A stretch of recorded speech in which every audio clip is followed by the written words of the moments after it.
So to answer the question, is it better to invest in units or is it better to invest in houses?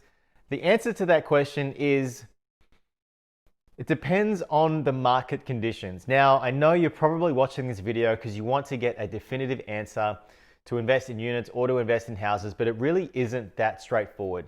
And here's the reasons why. So when it comes to investing in property, there's a few factors involved that determine what is going to be a good investment and what isn't going to be a good investment. And the first point of call is economics. What is happening in the economy? What is driving the economy? Where are the jobs currently located?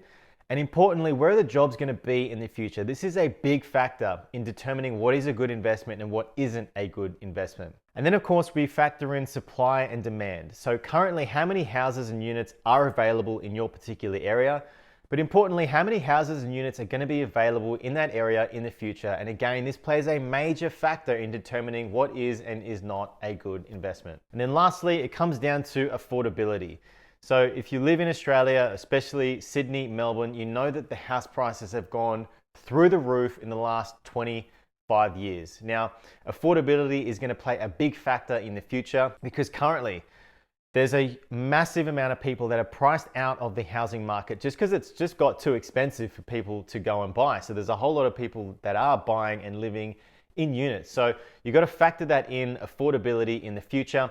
What is it going to look like? And if it's pricing too many people out of the housing market, you're going to have a whole lot of people looking to buy units, and therefore the demand for units will go up, and that inevitably will raise the prices. Now to the one that we all want to know about, the capital growth. What does this look like in comparison, houses versus units? And I have data from CoreLogic that is taken over the past 25 years nationally. Now, when we're talking about capital growth on houses, we're looking at 6.8% per annum over the last 25 years. Now, in comparison, when we're talking about units, the average annual capital growth percentage over the past 25 years has been 5.9%. Now, you're talking 1.1% difference here, which doesn't sound like a lot, and it really isn't a lot. But let me leave you with this here. Now, if these properties were worth $1 million, 1% over 25 years is going to net the person that bought the house an extra $250,000 more than the person that bought the unit. Now, the last piece I'm going to leave you with here, historical data is a very good indicator to go off when trying to determine what is going to happen in the future. However, the last 25 years, the housing market in Australia has had the perfect conditions to grow significantly in that time period. Looking at the next 25 years, it is very difficult to use that historical data to say that that is going to continue to happen in the future, because as I said at the start of the video, it depends on the market conditions. Now, affordability is a big factor here.